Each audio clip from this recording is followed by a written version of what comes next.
Welcome to this weekly show of Business Digest, where we keep you abreast with all the latest information on business and economic news. My name is Timothy Loanika and I will be your host for today. I am joined here by two gentlemen from the Public Procurement Regulatory Authority, and they are here to clear the air on all the issues that have been going on direct appointments and just to clear the air on how public procurement works in Botswana. Gentlemen, good afternoon and welcome. Welcome. Good afternoon. Maybe I'll just give you a chance to introduce yourselves and what you do at PPRA. My name is Lucas Kennekae. I'm the Acting Executive Director at the Public Procurement Regulatory Authority, responsible for regulatory compliance, investigations, and contractor registration. I think those are all the areas that we have at this point. Thank you. Thank you for joining us today, sir. My name is Charles Keikotlhae. I am the Public Relations and Education Manager at PPRA, responsible for stakeholder management and education of the public regarding the mandate of the organization. And Public Procurement Regulatory Authority, PPRA, was formed by the Act of Parliament of 2021, which dictates that now, as we are transitioning from the former Public Procurement and Asset Disposal Board through this Act, which now dictates that we no longer adjudicate and award tenders, but rather we enforce compliance to the Public Procurement Act 2021. And we do that through various activities or sections. We do what we call procurement audits, contract audits, and assessments. We do also performance audits of all the procuring entities. Unlike during the era of PPADB, where the Public Procurement and Asset Disposal Act of 2002 was just focused on adjudicating and awarding tenders to central government and basically on central government mainly. This one has combined, is the only single public procurement law in Botswana, the Public Procurement Act 2021. It includes, central government, local authorities like councils and land boards, and also as parastatals and any other entity that uses government money. So we now have only one single law in Botswana regarding to public procurement, and we are enforcing that. We have a specific area like professionalization intended to fight corruption, where now everyone who is employed in the sector should have a certificate to practice in the sector. If he or she, broke ethical conduct, codes, he or she will be, laid off through the withdrawal of the certificate, and that's promoting, fighting corruption. We also, as we do capacity building. Apart from capacity building, we do procurement assessments where we assess the procuring entities, PEs, that they have all that is relevant to execute the law. We also register contractors. Every entity that wants to do business with government should be registered with PPRA. We also do public education like we are here today. That's basically, in a nutshell, what Public Procurement Regulatory Authority is doing. All right, thank you for that elucidation. I mean, one would wonder what triggered the need for change from PPADB Act of 2002 to what we now have as the PPRA. What was the rationale behind the thinking of that change and shift in terms of policy and the makeup of the PPRA? Okay. All right. As you would remember that the Public Procurement and Asset Disposal Board during that time, the responsibility of adjudication was resting with the board. Therefore, the board had all the different committees, the district administration tender committees, ministerial tender committees. So these were committees of the board, but sitting within the procuring entities. So challenge that we were experiencing was that the accounting officers were not feeling the response that this procurement is actually their responsibility. So as a result, any issues regarding procurement will be referred to that the PPADB is the one which is delaying procurement.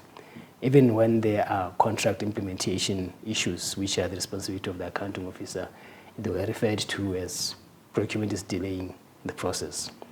So the change then, we looked at then how do we streamline the procurement process such that it can actually facilitate efficient procurement. So this is where then the key area was that procurement should then be made in such a way that it is concentrating on procurement professionals within the procuring entities. Hence, then we reduced the amount of time that it takes to for the tenders to run from advertising, evaluation, then adjudication, and then awarding by reducing the legs it takes before any say for example complaints have to go through the process. So we then made sure that we take out the authority to remain the regulator. Okay, then from there now, the procurement process now was then being given to the accounting officer to become responsible for the procuring of their institution. Then we made sure that the accounting officer has to have the structures that are necessary to do procurement in his department. So hence they would have the procuring unit, which is part of the ministry, and then the accounting officer had to also have the procurement unit oversight, which now functions as the adjudication unit. That adjudication unit is now playing the role that the PPDB used to play. Okay, so procurement, it made now procurement a full-time job. Committees used to meet intermittently, and most of the time you find that when people are not available, then the procurement would stall.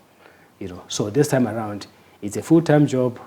Procurement unit, it does the procurement, it starts the process, and then it goes to the procurement unit oversight, to the procurement oversight unit, which then advises then the accounting officer, making the accounting officer responsible for ensuring that they're resourcing the procurement oversight and the procurement unit with the right people with the right qualifications to make sure that their procurement doesn't experience any difficulties.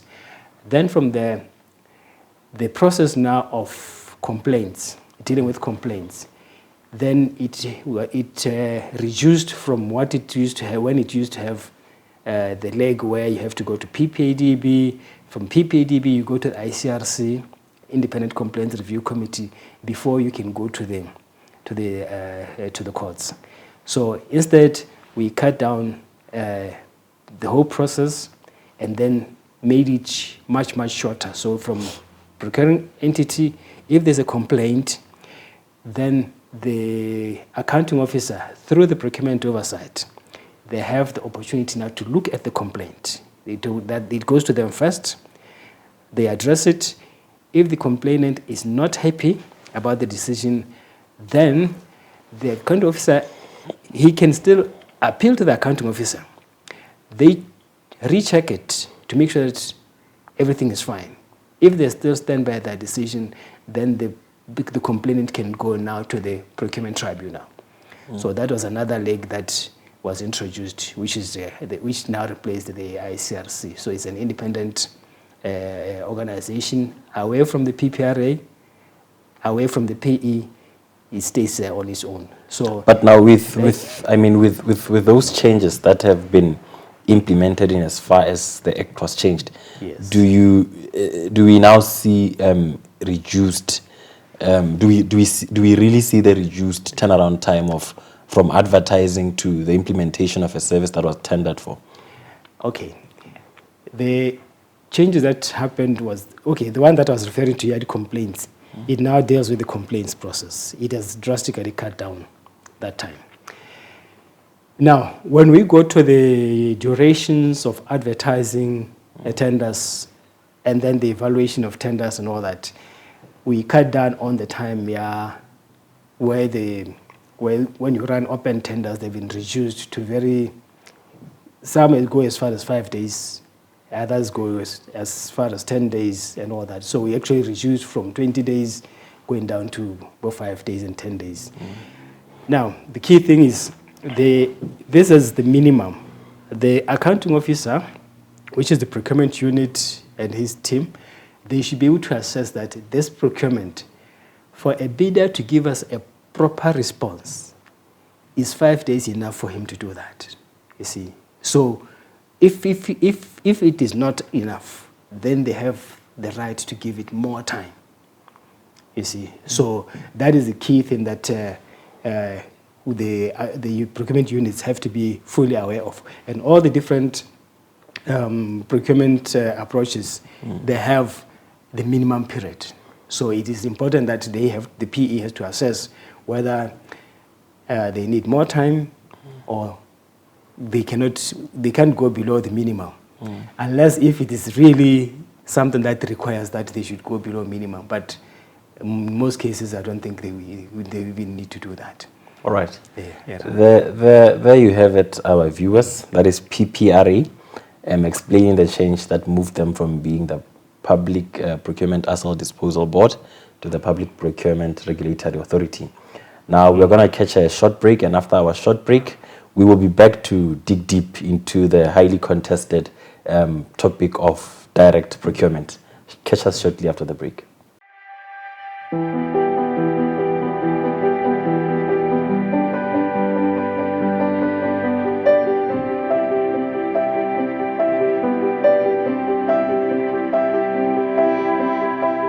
For more than 50 years, Debswana's success has been the result of a solid and enduring partnership between the Botswana government and De Beers. This has been underpinned by the resilience and commitment of its workforce. The Debswana story is one marked by a careful stewardship, wise investment, and shared prosperity by all stakeholders. Debswana is motivated by its vision of becoming a global benchmark diamond business and is regarded as one of the world's leading diamond producers by value. It currently operates 4 operations: Orapa and Damtsha mines, the Letlhakane mine tailings treatment plant, and Jwaneng mine. Recovered diamonds are sold to the Diamond Trading Company Botswana in Gaborone, one of the world's most sophisticated rough diamond sorting and valuing facilities. After this stage, the diamonds are sold to the De Beers Global Sightholder Sales for aggregation and to the wholly government-owned Okavango Diamond Company, ODC. The diamonds are then sold to the world's leading diamond tears, known as sightholders, to be cut and polished before being sold to jewelry manufacturers both locally and abroad. Debswana is the largest employer in Botswana after the government, with over 5,500 employees and 6,000 contractors. The company recognizes that having a more diverse and inclusive workforce is not only the right thing to do, but also a business imperative. Debswana is guided by the Social Way framework, which establishes social performance principles by delivering a lasting positive contribution to communities, managing risks and impacts. Debswana's vision and values underpin the way it operates. They guide the way it deals with its people and its stakeholders, empowering the company to make life brilliant and turn diamond dreams into reality. One of the company's core values is to conduct business in a manner that upholds the safety and health of its employees, visitors, and contractors, and minimize impact on the environment. Debswana's environmental and safety systems conform to the highest international standards.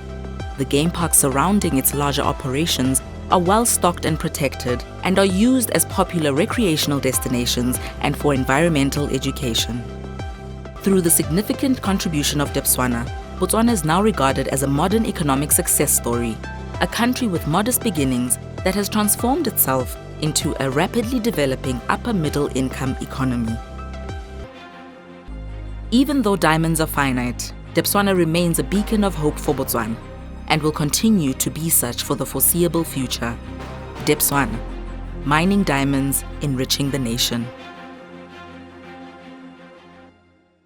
Viewers, welcome back to this weekly show of Business Digest. And this week we are joined here by the PPRA. And I mean, there has been a lot of uproar and debate online ever since the new government came in, and it has shared its ideals on what the president has called his favor towards direct appointments. And there has been mixed messaging between what the public thinks and what government thinks, all part of a healthy debate in the public sphere. But I mean, I would like us to dig deep and now talk about the issue of direct appointment of tendering and say, in Botswana, under what provisions can a direct tender be awarded? Okay.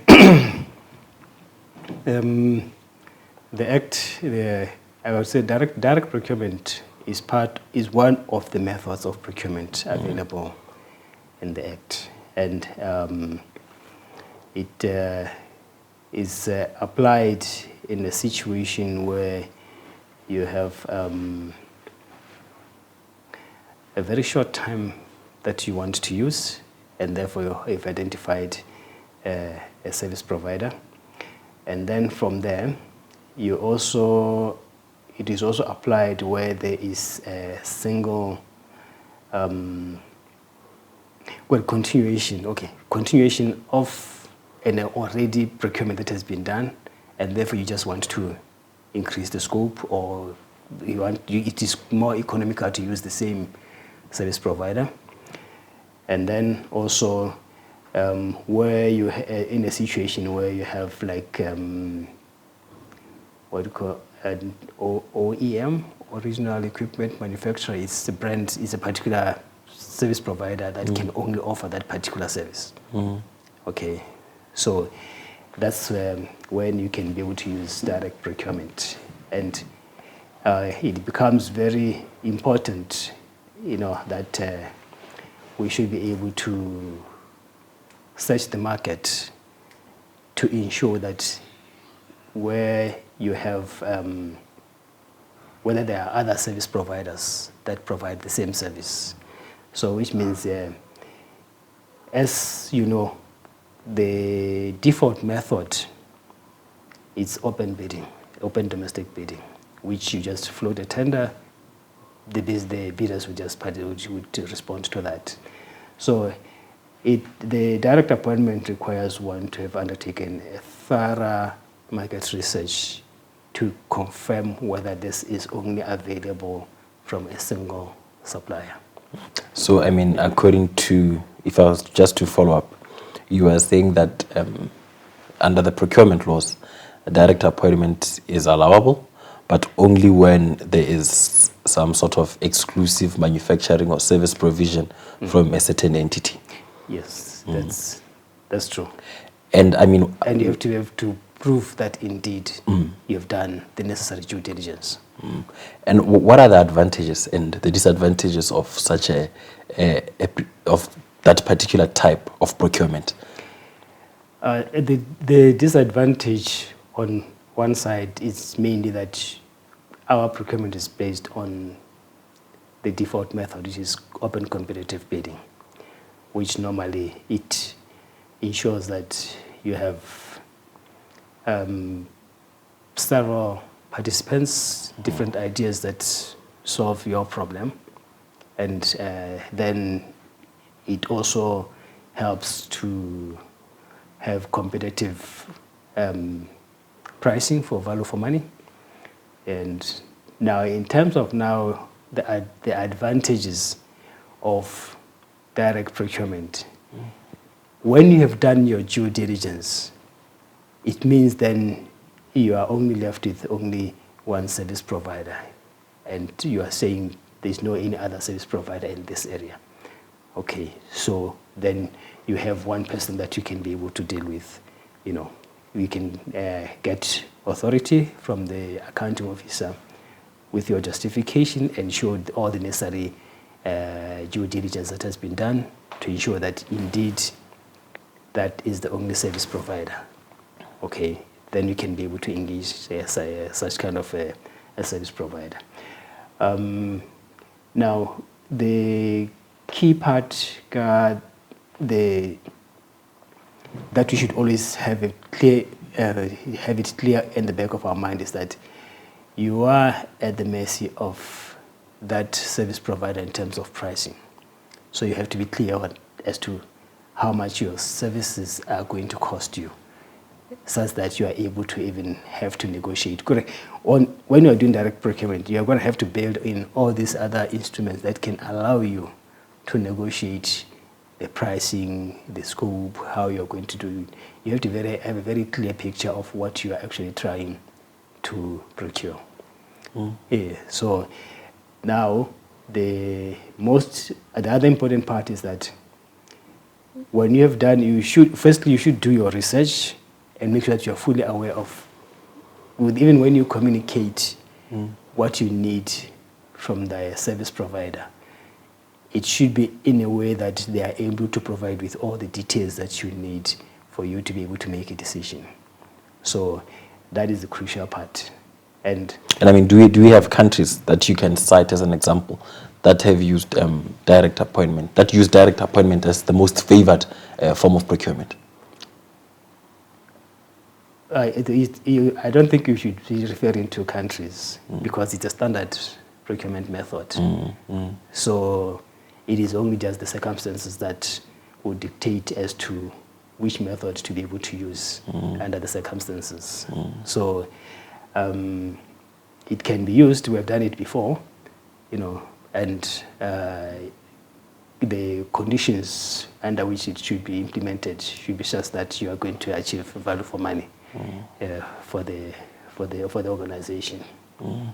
And I mean, there has been complaints about obviously competitive bidding, and it has in the past attracted a lot of complaints from bidders, where now you have procurement stalling because of these complaints. I mean, maybe you could also touch base on competitive bidding and how it also has its own perks and disadvantages in comparison to the direct appointment method. Open competitive bidding, you have to make sure that you do your homework when you prepare the tender documents. So when you look at where the issues are, you get, in terms of responding to the complaints, you need to ensure that complaints are dealt with as quickly as possible with the full information on what exactly, what the bidders are complaining about. So which means at the time of tender, there is time when the bidders can seek clarity during the tender period, and then there's provision for after award. Then there's also the cooling off period within which you are allowed to, the bidders are allowed to raise any issues in terms of the decision after the cooling off period, after the award. So when now a procurement, say it goes, the bidders are complaining through, say they would go to the ICRC if they're not happy with the decision, and then from there they can go to the High Court if they're still not happy. Now, you have the procurement process that deals with the matter. Then from there, when it goes outside the procurement process, when it now goes to the courts, they have their own systems. So it is their process that how they deal with the decisions, with the complaints that are before them. So the key part that we sometimes miss, where procurement has stopped up to the point of saying, I'm not happy with the decision that has been made through the process of procurement. Then you have now the judicial system that deals with that. You remember there was a time where the Chief Justice, where he requested that procurement cases should be expedited. Expedited, yeah. Okay, yes. And it helped, you see. But unfortunately, you have to also know that the judicial system has its own process, and therefore, how they manage the cases, we can't control that as procurement people. It is only dependent. We are dependent on them, So, the majority of time that we try to make sure we deal with issues of procurement before they go to the judicial system. This is where we can say, if there's any delay in this area, who actually then can we point to? So we need to make sure that our processes are thoroughly, properly implemented, and the decisions that are being made by the whole, let me say, the accounting officer, meaning his procurement unit and procurement oversight and his advisors, it should be thoroughly dealt with at that stage. Yeah. So it can be reduced at that stage, but once it goes outside that, then we're only dependent on how the other institutions would actually look at procurement. Yeah. I mean, that is well understood. Viewers, there you have it, the Procurement and Public Regulatory Authority sharing their thoughts on, not their thoughts actually, it's sharing on what the law allows for and what the parameters on direct appointment are. We'll continue after the break to talk about issues of corruption and to talk about recent tenders that have been recently contended before the courts. Catch us in after the break.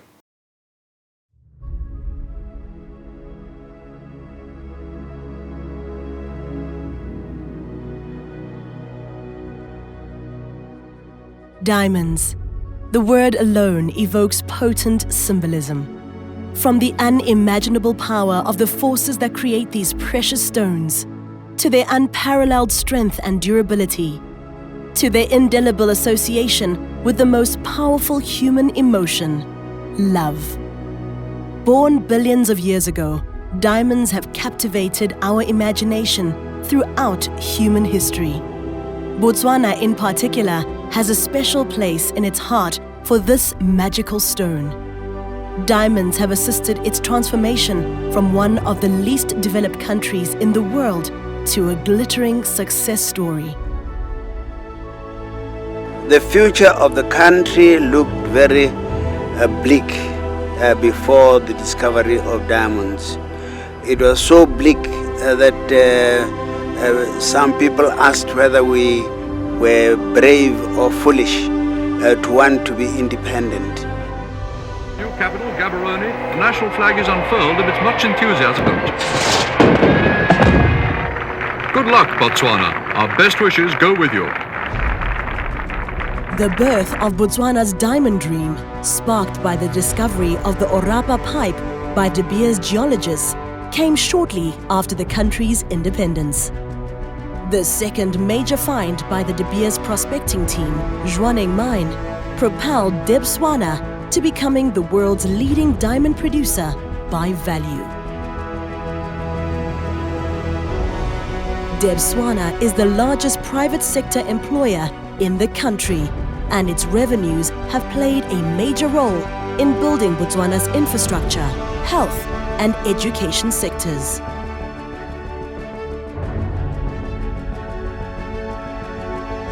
Debswana's contribution to Botswana's economy over the past 5 decades has been significant. It is the major contributor to the national economy, contributing 33% to GDP, 70% to export earnings, and 32% to government revenue. Debswana's long-term focus on the sustainability of its business will maintain the lives of its operations and the communities around which they operate for many years to come.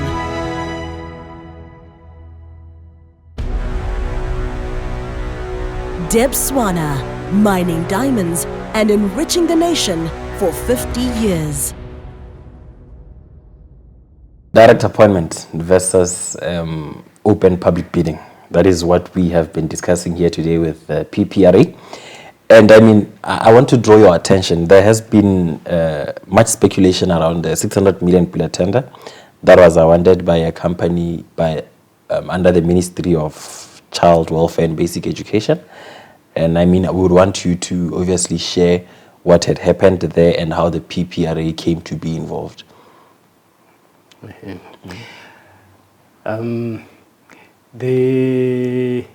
As we had indicated, the mandate of the PPRA is to continuously monitor public procurement across all areas. And as part of our monitoring process, we've been looking at the government gazette. Technically, let me put it this way. Technically, public procurement principles in Botswana and everywhere in the world, transparency is key, you know. Then we have fairness, and then we have the competition. You have all these principles.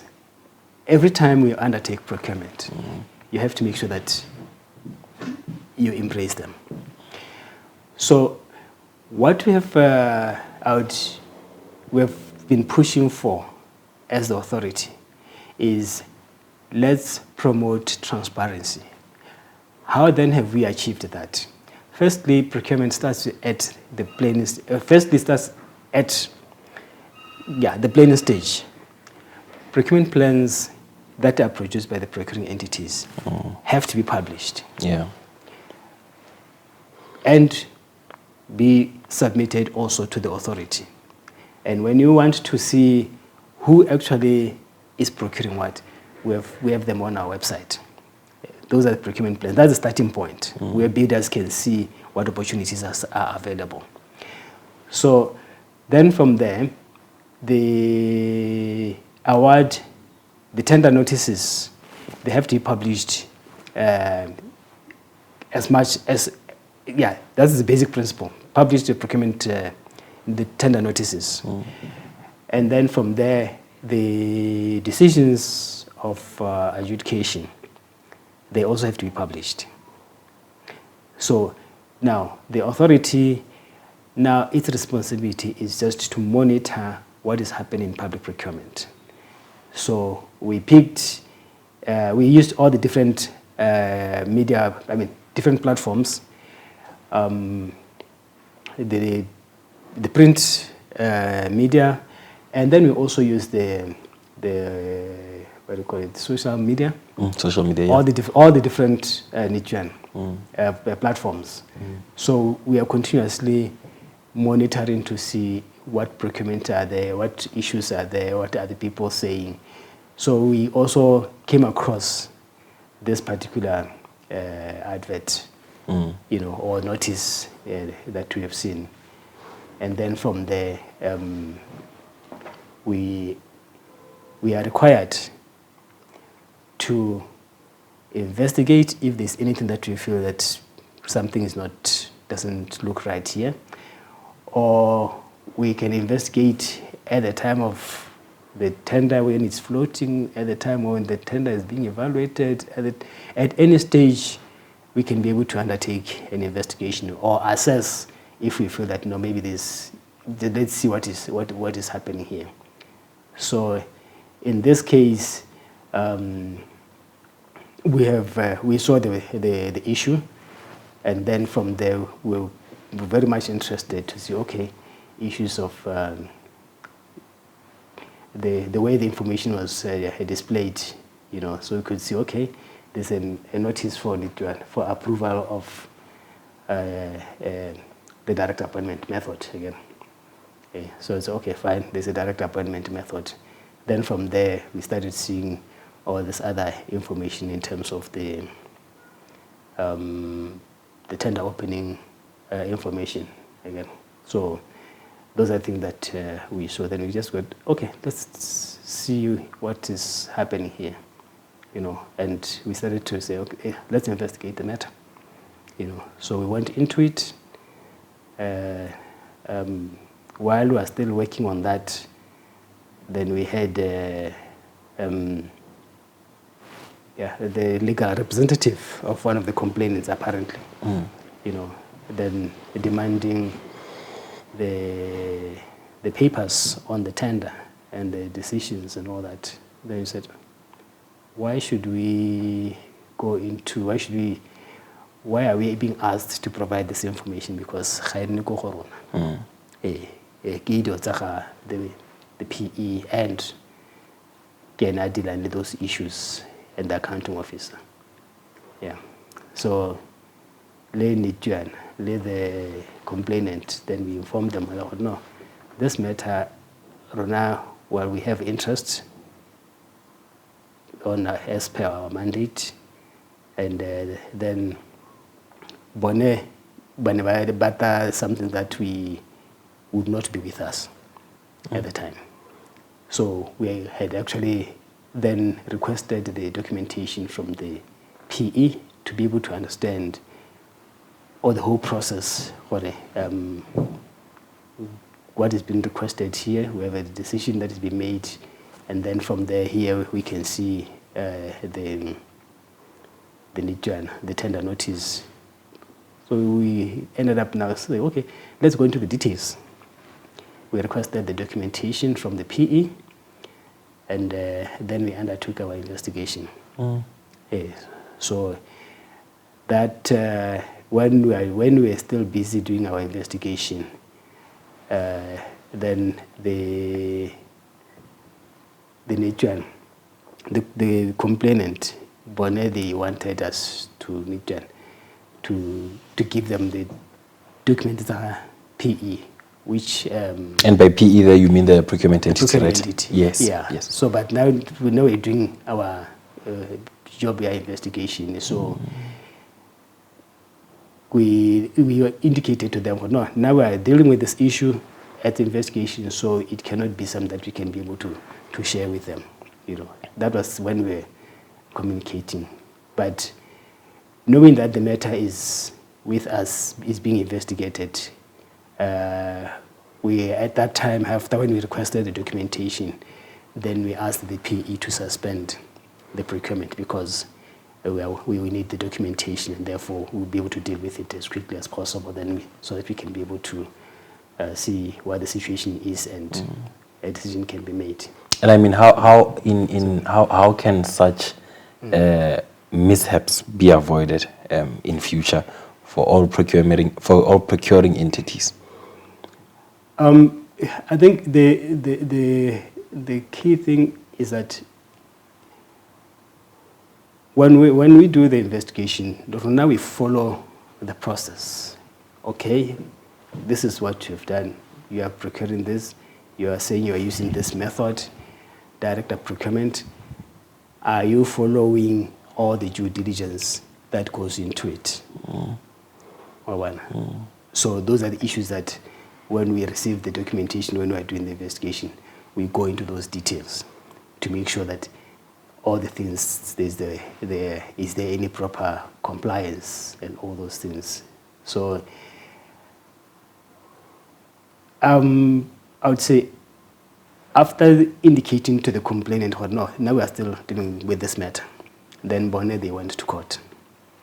So now when they went to court, we proceeded with the task that we were doing. So of course they started us go court, but I mean the process go court, we had to provide our position. This is what we are doing. Yeah. So basically that is how then the matter, the courts then waited for us to finish off our investigation. Yeah. So after we've completed, then we communicated with the brokerage entity, and we gave them our observation and the decision to issue the directive that there is some anomalies that we've observed that then warrant that the tender be cancelled. So that is the information that we communicated with the PE and then issued the directive for that matter. No, thank you so much for that. I mean, so after that, very the okay, you've already concluded on the matter. So that's when they took their decision from that side. Yeah. No, thank you so much for that insight, sir. And I mean, in 30 seconds, Mr. Charles, I want us to end the discussion by talking about the outlook and the strategic initiatives for PPRA in this season. What are you doing? Where is it headed? In just 30 seconds as we close it off. PPRA, we are busy engaging with stakeholders, both capacity building and education, to get their feedback, their view on so far how we are doing. And we are thinking of having a national public procurement PITO in the very near future so that we can, do a deep stake to see how we are faring in terms of public procurement and get the views of the stakeholders in order to improve. But I would like to highlight that we are still in transitioning period. The whole public procurement space is in transition period. We have a meeting on Monday at the University of Botswana where even the PEs have revealed that, the Procurement Oversight Office is still like mostly one-man show.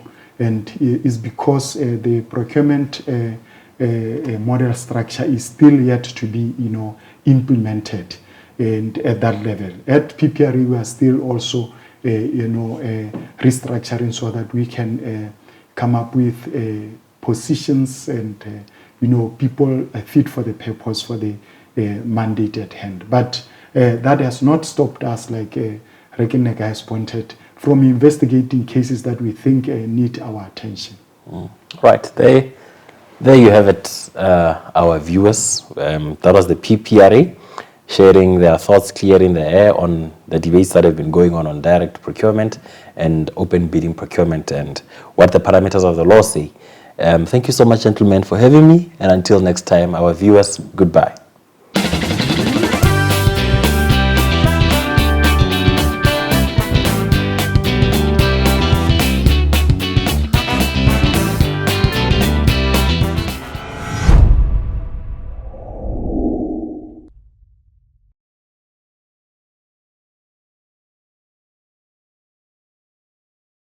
The Debswana story is one of transformation, the beating heart behind Botswana's evolution. More than a diamond mining company, it epitomizes exploration, innovation, and excellence. Every year, it pioneers responsible resource management, technological progress, and community upliftment, shaping our future. Debswana unearths opportunities, enabling education and livelihoods. Its legacy illuminates our horizons, guiding every Motswana towards a better tomorrow. Debswana, building a brighter future for Botswana, beyond diamonds.